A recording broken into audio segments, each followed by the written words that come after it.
Hi doctors, do you want to work online?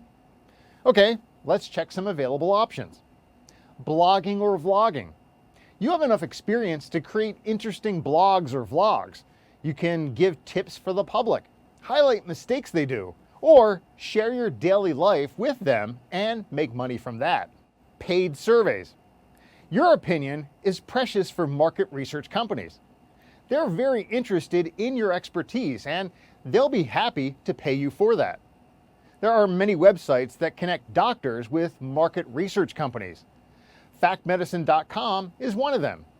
Register for free and you'll get an email whenever there is an available survey based on your specialty and country of practice.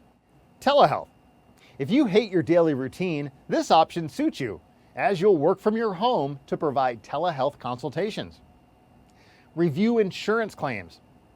You don't need to go anywhere. Just use your smartphone from anywhere and start reviewing insurance claims. And finally, medical transcription.